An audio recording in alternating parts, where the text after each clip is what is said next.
14절에서 25절까지 말씀 보겠습니다. 사도행전 8장 14절에서 25절까지 우리 말씀을 함께 합독하겠습니다. 시작. 예루살렘에 있는 사도들이 사마리아도 하나님의 말씀을 받았다함을 듣고 베드로와 요한을 보내매 그들이 내려가서 그들을 위하여 성령 받기를 기도하니 이는 아직 한 사람에게도 성령 내리신 일이 없고 오직 주 예수의 이름으로 세례만 받을 뿐이더라. 이 두 사도가 그들에게 안수함에 성령을 받는지라. 시몬이 사도들의 안수로 성령 받는 것을 보고 돈을 들여 이르되 이 권능을 내게도 주어 누구든지 내가 안수하는 사람은 성령을 받게 하여 주소서 하니 베드로가 이르되 내가 하나님의 선물을 돈 주고 살 줄로 생각하였으니 내 은과 내가 함께 망할지어다. 하나님 앞에서 내 마음이 바르지 못하니 이 도에는 내가 관계도 없고 분깃될 것도 없느니라. 그러므로 너의 이 악함을 회개하고 주께 기도하라. 혹 마음에 품은 것을 사하여 주시리라. 내가 보니 너는 악독이 가득하며 불에 매인 바 되었도다. 시몬이 대답하여 이르되 나를 위하여 주께 기도하여 말한 것이 하나도 내게 임하지 않게 하소서 하니라. 두 사도가 주의 말씀을 증언하여 말한 후 예루살렘으로 돌아갈새 사마리아 여러 마을에서 복음을 전하니라. 아멘. 기도하겠습니다. 아버지 하나님 감사합니다. 마란막대와 같은 주의 종이 강단에 섰습니다. 주께서 소정하게 주신 말씀을 은혜 가운데 증가하도록 성령님 붙잡아 주옵소서. 주께서 역사하시고 말씀을 통하여 성령의 기름 부음이 충만하도록 인도해 주옵소서. 예수 그리스도 이름으로 축복하며 기도드리옵나이다. 아멘. 할렐루야. 우리 앞뒤로 좀 인사 좀 나누시길 바랍니다. 반갑습니다. 반갑습니다. 반갑습니다. 네. 지난주에 우리 최 전도사님께서 하나님의 은혜에 대해서 요즘 굉장히 찬양을 많이 하고 있다고 얘기하신 걸 기억납니다. 그렇죠? 하나님 은혜에 대해서 요즘 많이 감사하게 되고 은혜로 지낸다는 얘기를 했는데, 그래서 오늘 우리가 말씀을 듣기 전에 하나님의 은혜에 대한 찬양을 좀 하고 함께 주님 앞에 나가도록 하겠습니다.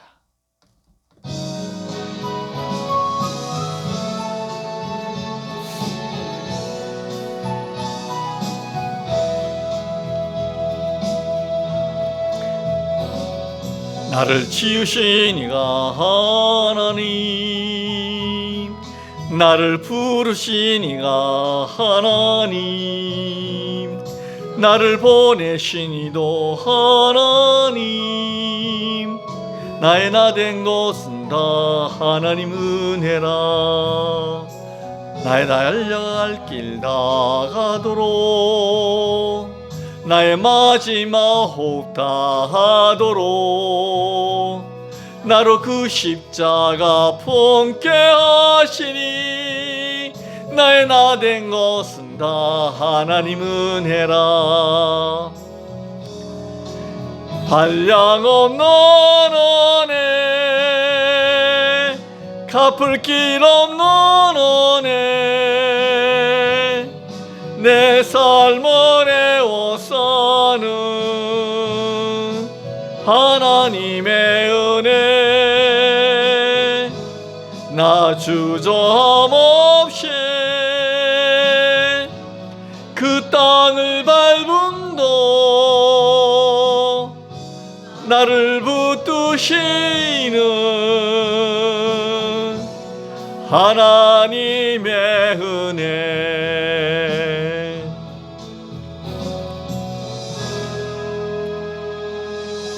할렐루야. 그렇습니다. 나를 지으신 이도 하나님, 나를 부르신 이도 하나님, 나를 보내신 이도 하나님. 그 하나님의 은혜 때문에 우리가 사는 거예요. 우리가 믿는 이 예수 그리스도의 믿음, 하나님의 은혜 가운데서 우리가 주 안에서 자녀가 되었고 오늘 예배 드릴 수 있는 줄 믿습니다. 여러분, 이 찬양을 다시 한번 하기를 원합니다. 가사를 생각하시면서 좀 천천히 하기를 원합니다.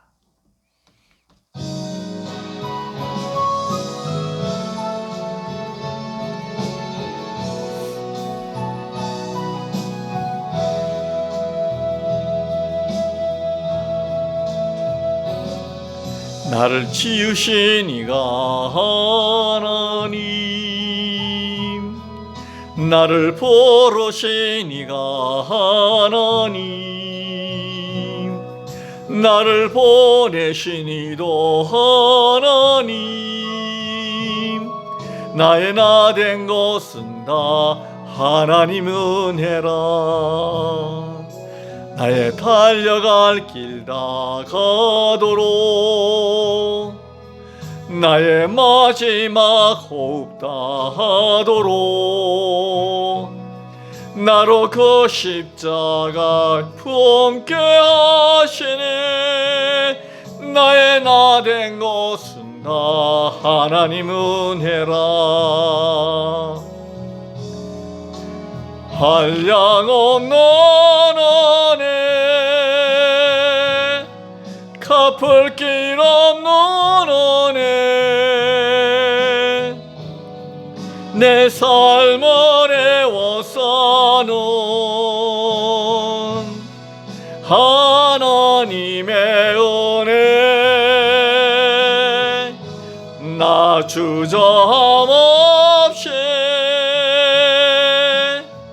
그 땅을 밟음도 나를 붙드시는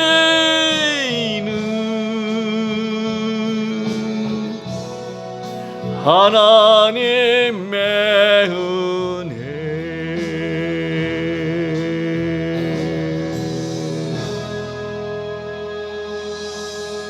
할렐루야.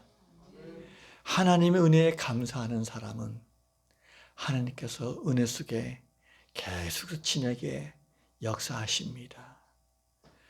여러분, 한 주간 동안 어떻게 지내셨습니까? 어떻게 보면 이 세상은 전쟁터와 같습니다. 살기가 참 쉽지가 않습니다. 가정생활이나 직장생활이나 참 힘든 것 같아요. 표정에서 보니까 힘든 거 아닌 것 같은 표정인데 저만 힘듭니까? 참 힘든 것 같아요. 그러시죠. 예. 젊을 때는 뭐 상관없이 싫은데 이제 나이가 들수록 사는 게 왜 힘들까? 그래서 그 나훈아 가수가 세상이 왜 이렇게 힘들어? 그런 노래도 있잖아요. 세상 살기가 힘든 거예요. 그래서 이 세상은 전쟁터와 같다는 겁니다. 치열합니다. 죽느냐 사느냐 이 문제예요. 성경에도 전쟁의 역사들이 많이 나옵니다. 구약에도 보면은 민족과 민족끼리 죽느냐 사느냐 이 전쟁의 문제가 나와요. 하나님께서 아브라함을 통하여 아브라함의 후손들을 노예 생활에서 해방시켜가지고 가나안 땅에 들어가는 그 과정에서도 보면 가나안 땅을 정복하는 것이 전쟁 역사예요. 근데 하나님 분명히 말씀했어요. 전쟁의 승패는 누구 손에 달렸다? 하나님 손에 달렸다는 거예요. 하나님이 전쟁의 승리를 보장해 주신다는 거예요.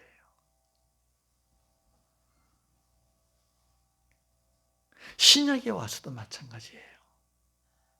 예수 그리스도께서 이 땅에 오셔가지고는 하나님 나라를 세우는 거예요.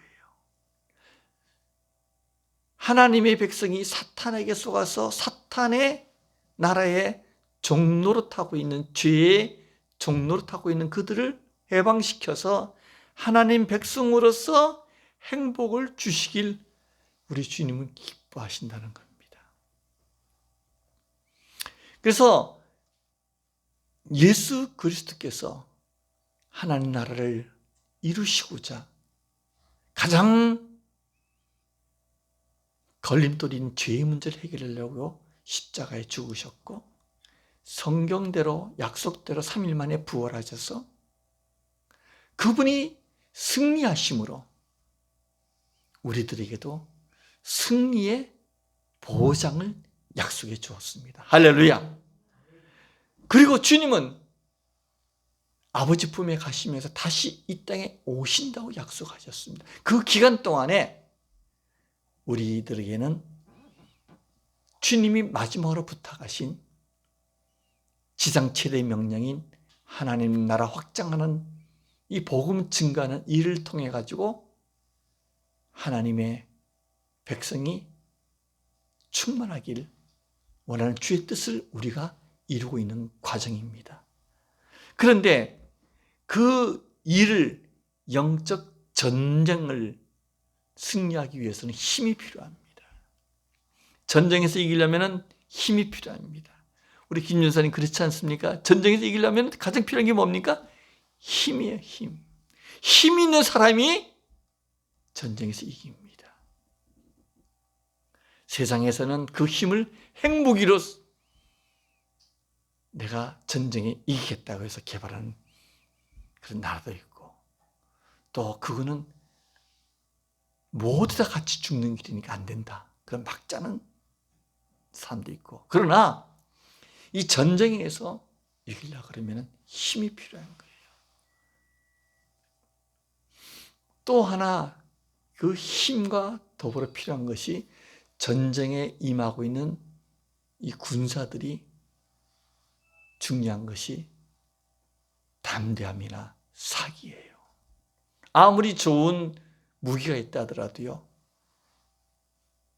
담대함이나 힘, 용기 이런 것이 없으면요, 마음이 위축이 되면요, 전쟁에서 치는 겁니다.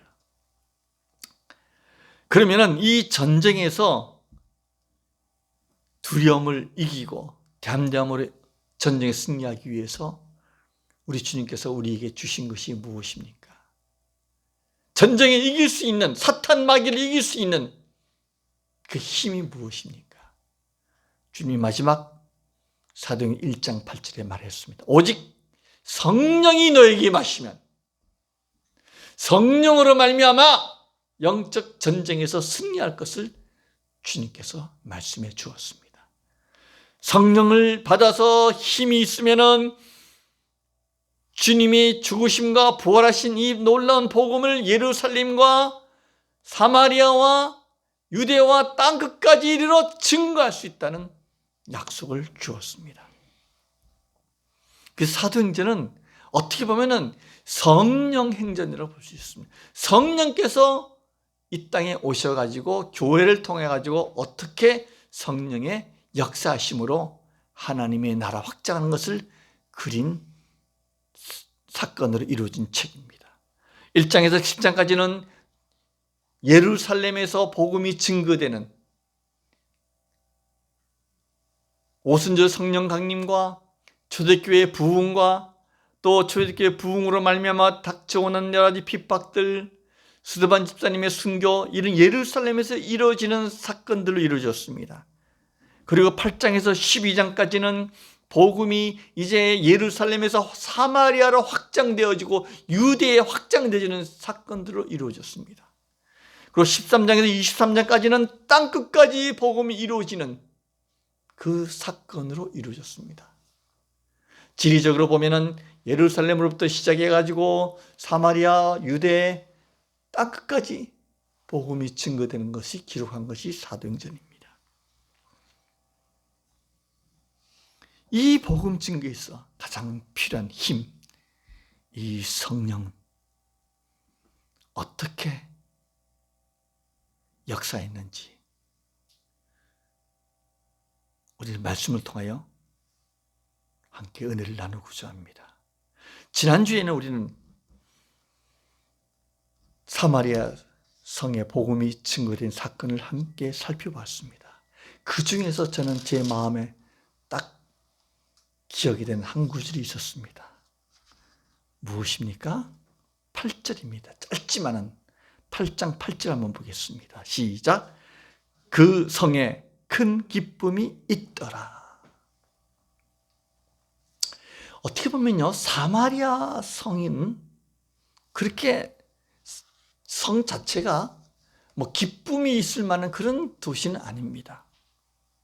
역사적으로 보면은 다윗이 이스라엘을 통일시킨 이후에 솔로몬이 그 왕권을 이어받아 가지고 아주 나라가 부강하고 번성했습니다. 그러나 솔로몬의 아들 르호암 때 나라가 북쪽 이스라엘과 남쪽 유다로 두동강이 났습니다. 그 이후에 북쪽 이스라엘에 오므리라는 왕이 세겜에서 11km 떨어진 북쪽의 그 산 위에다가 지은 성이 사마리아 성입니다. 이 사마리아 성은 주로 북쪽 이스라엘은 예루살렘에서 예배드리지 못하니까 주로 이방 신들을 많이 섬겼습니다. 그러니까 하나님께서 북쪽 이스라엘에 그렇게 많은 어려움과 고난을 주었습니다. 왕권이 많이 바뀌고 정권이 바뀌고 뭐 전쟁이 많고 그런 힘든 그런 나라가 북쪽 이스라엘이었습니다. 그러다가 BC 725년에서 22년에 아수르에 의해서 나라가 망했습니다.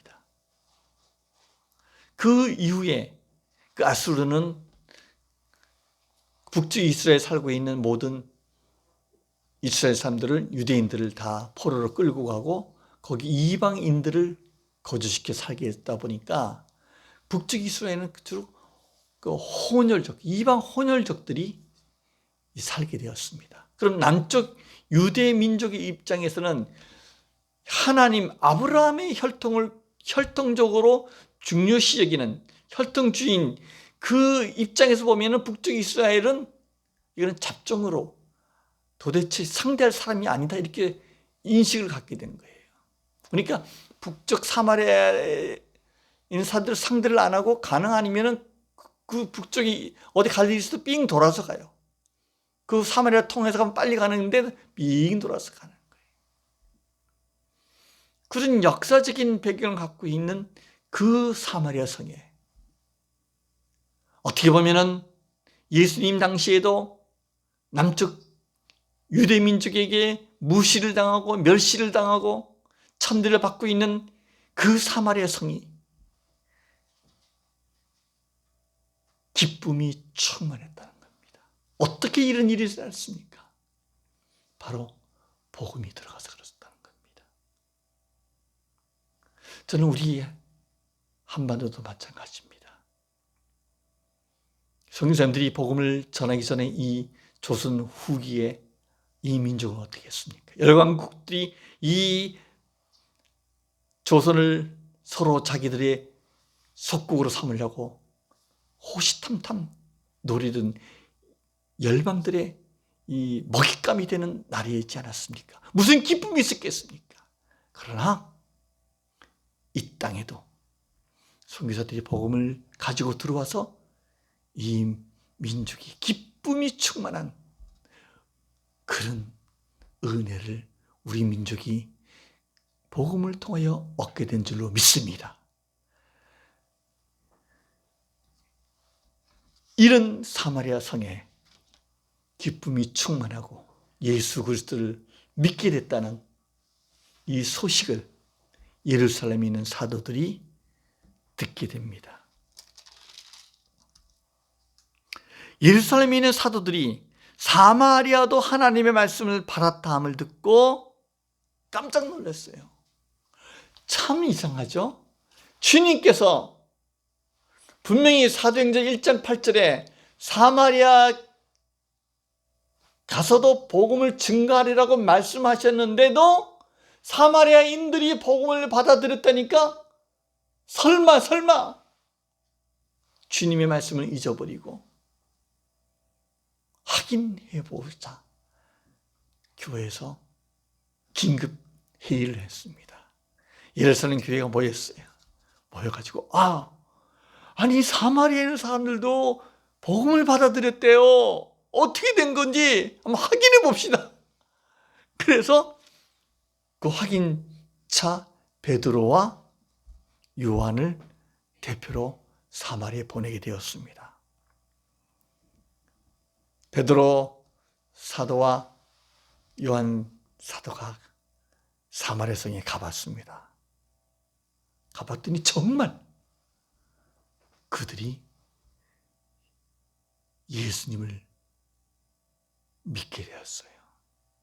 그걸 눈으로 확인하게 되었습니다. 근데 그들한테 물어봤어요. 혹시 예수를 믿을 때 성령 받았습니까? 우리 성령은 잘 몰라요.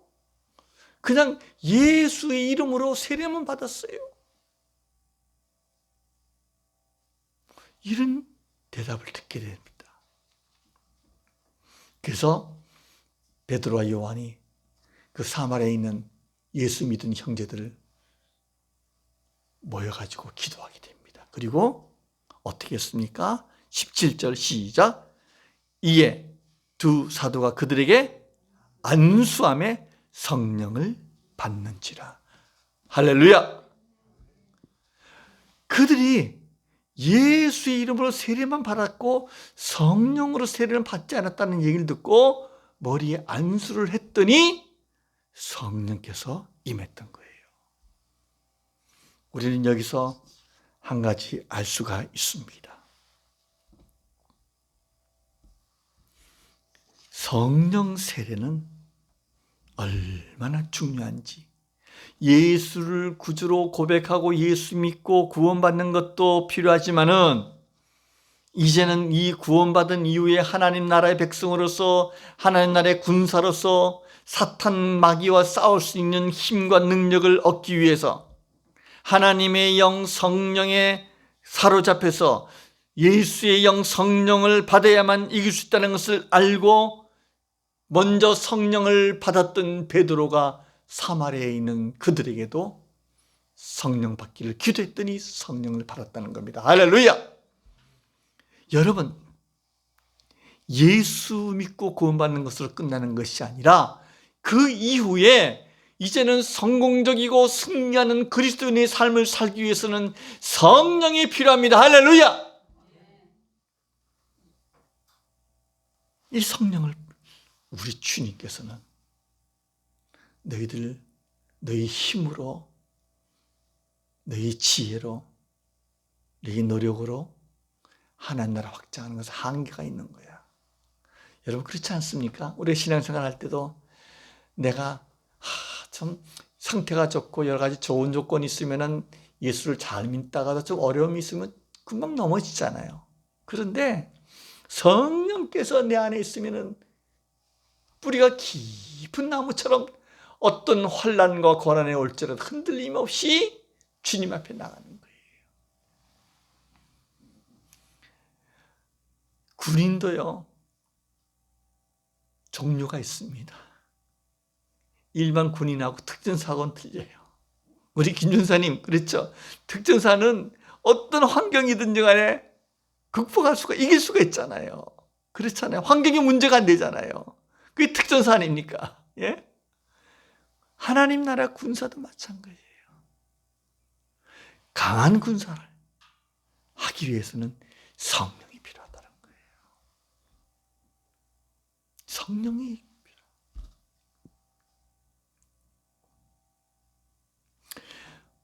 성령은 받을 때 보통 이 세 종류에서 받게 됩니다. 첫째는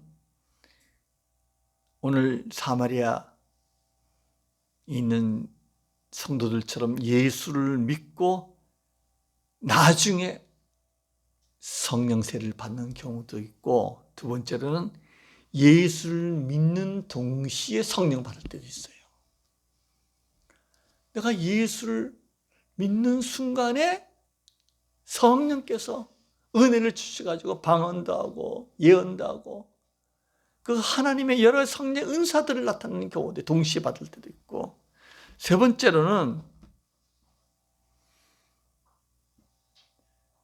성령 세례를 먼저 받고 나중에 물세례를 받는 경우도 있어요. 고넬료 가정이 그랬어요. 하나님의 말씀을 베드로를 통해 듣는 순간에 그들은 물세례를 안 받았어요. 요한의 세례를 안 받았어요. 그런데 성령 세례를 먼저 받았어요. 그랬더니 베드로도 깜짝 놀란 거예요.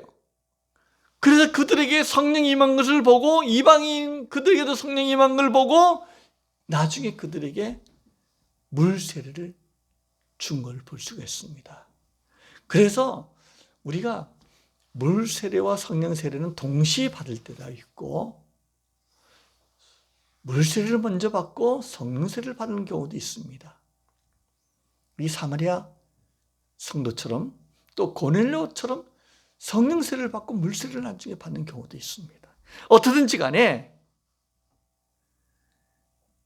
성령 세례는 대단히 중요하다는 겁니다. 저는 여러분들이 모두 성령 세례 받은 줄 믿습니다. 근데 성령 세례를 우리가 언제 받느냐? 처음에 안수할 때 받을 수 있어요. 오늘 본문처럼 안수를 할 때 성령 세례가 임할 수 있습니다.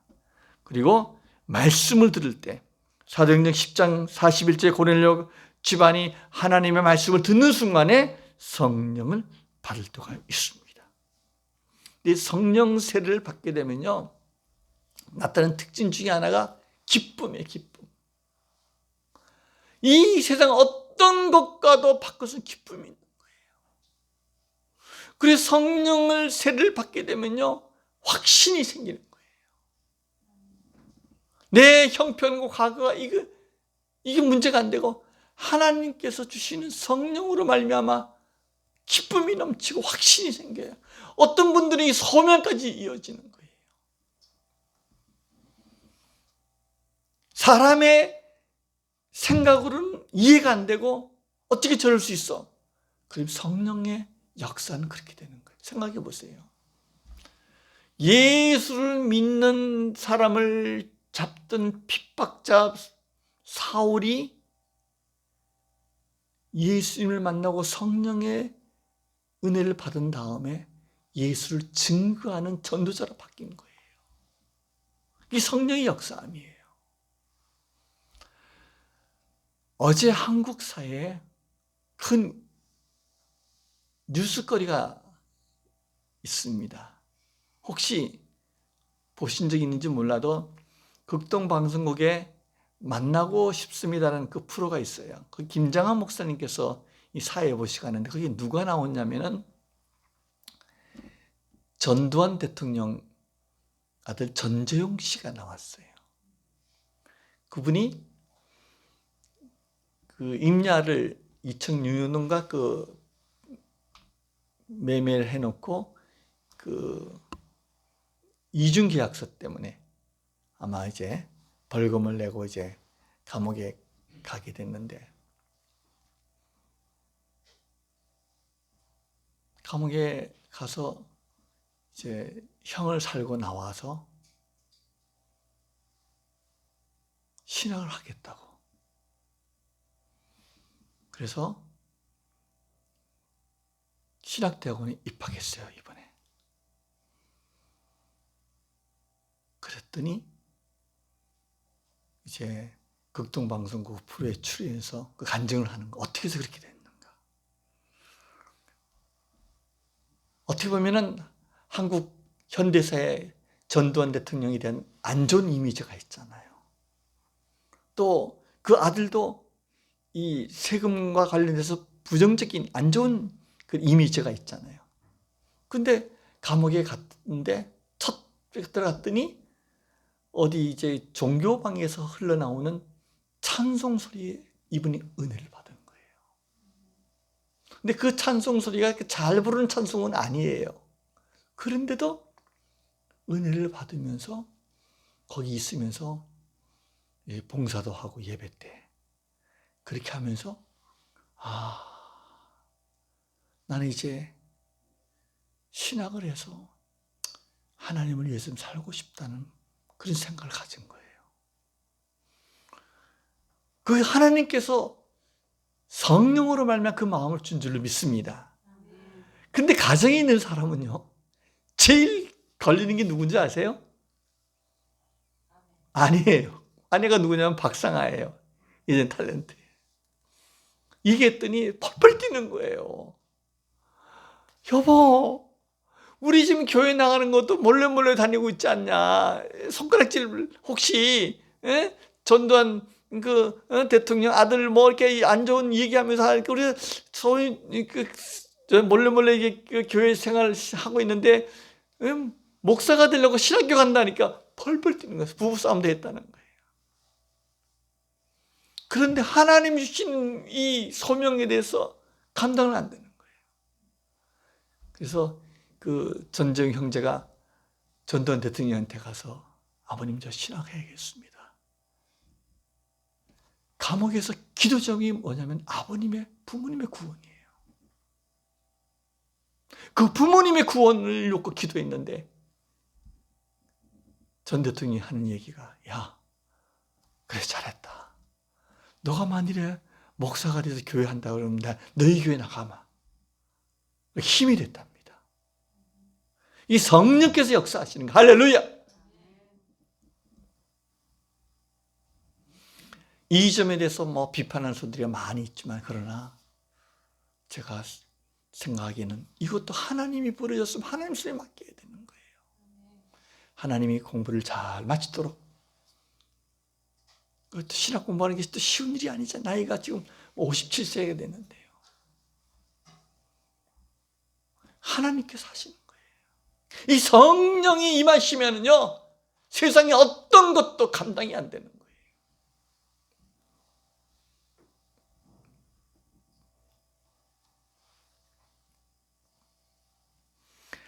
베드로와 요한이 사마리아 성도들에게 안수할 때 성령을 받은 그 모습을 시몬이란 이 마술사가 보게 됩니다. 보게 돼가지고 은전을 아마 준 것 같아요. 그리고 얘기합니다. 베드로 사도님, 이 돈 받으십시오. 그리고 그 안수회 때 주는 그 권능을 내게도 줘가지고 내가 안수하는 사람도 성령 받도록 좀 도와주세요. 이 시몬은 안수할 때 내린 성령을 어떻게 이 돈으로 계산해서 돈으로 주면은 해결되는 걸로 얘기를 한 거예요. 그래서 이 성직 매매가 시몬이라는 단어가 유래됐습니다. 성직자들이 이 돈 주고 사는 것에 대해서. 그때 베드로가 뭐라고 얘기합니까?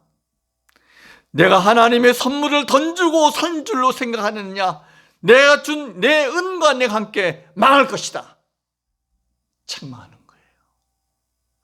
하나님의 선물은 돈으로 계산될 게 아닙니다. 하나님의 은혜는 뭡니까? 거저 주시는 거예요. 거저 주시는. 여러분이 성령 받을 때 여러분 돈 줬습니까? 아니면 거저 받았습니까?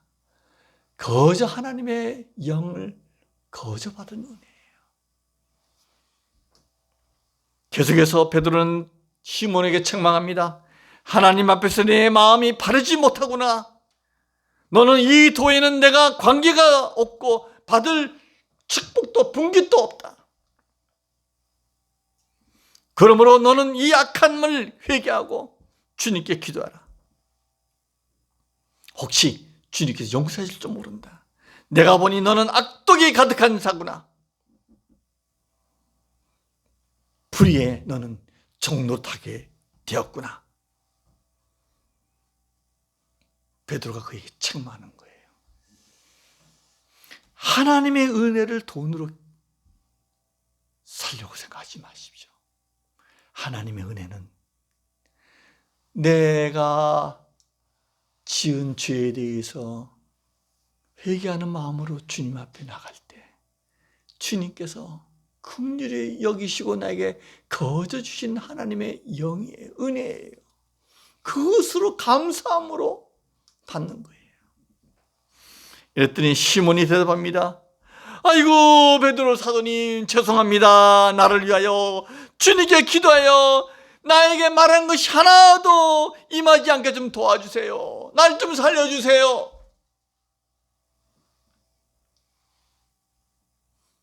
시몬이 베드로에게 사상사정하는 거예요. 하나님이 역사하시면요, 교회에 나타난 성령의 역사하심을 말씀 가운데서 순수하게 지키길 원합니다.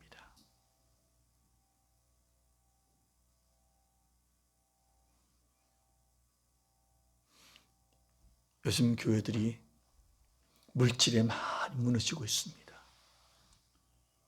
여러분, 중요한 것은요, 물질보다 더 중요한 것이 하나님에 대한 믿음과 은혜입니다. 할렐루야.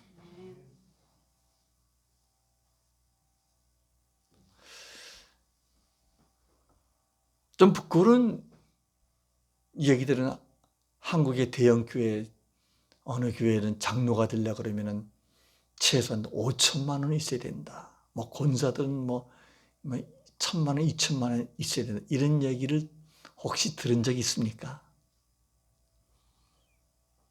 물론 본인이 은혜에 감사해서 순수하게 이렇게 헌금한 경우는 우리가 감사함으로 기쁘게 생각하지만 그것이 아니라 어떤 조건으로 장로 직분 하려고 그러면 이 정도 헌금해야 됩니다. 권사 직분 하려면 이 정도 헌금해야 됩니다. 이것이 오늘 하나님의 교회에 대해서 주신 하나님의 은혜에 대해서 시몬이 돈으로 살려고 한 것과 무엇이 다르겠습니까? 교회의 봉사는요, 하나님의 은사는 감사함으로, 은혜로 하는 겁니다. 할렐루야! 그때 하나님의 은혜가, 성령이 강하게 역사하는 거예요. 주님, 나 같은 죄인을 위하여 십자가에서 흘리신 그 사랑과 은혜에 너무 감사합니다.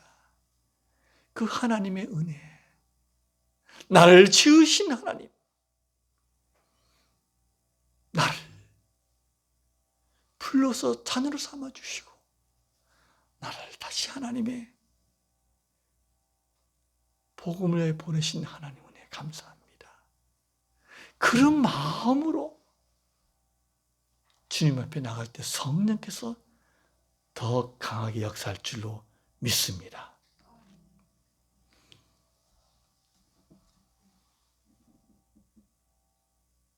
베드로와 요한이 사마리아 성에 있는 성도들에게도 예수 믿는 성도가 생겼다는 이 사실을 확인하고 그들에게 성령 세례를 준 이후에 주님의 말씀을 증거합니다. 말씀 안에 든든히 세우고 오직 예수 그리스도의 십자가와 부활을 증거하고 예수 그리스도의 주 되심을 증거한 이후에 예루살렘으로 돌아갔습니다.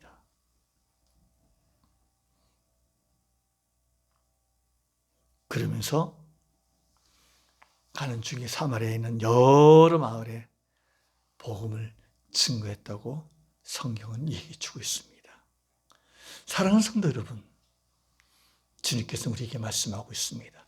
너희들이 나의 증인으로서의 이 땅에 전쟁터 같은 삶 속에서 승리하고 행복하고 기쁨이 넘치기 위해서는 필요한 것이 힘이다. 그 힘이 성령이니 성령에 충만하여 그 일을 감당하라는 겁니다. 할렐루야. 그 성령 충만하게 되면요, 하나님의 은혜 속에서 감사함으로 맡겨진 일을 충성스럽게 감당하는 겁니다. 저는 그 은혜에 감사하며 주님 앞에 여러분들이 한 주간 더 승리하는 여러분 되시기 주 이름으로 축원드립니다. 오늘 말씀을 생각하시면서 우리 다시 한번 찬양하겠습니다.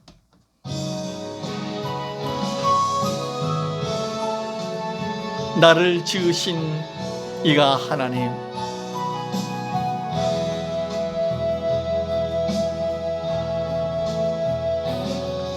나를 지으신 이가 하나님, 나를 부르신 이가 하나님, 나를 보내신 이도 하나님,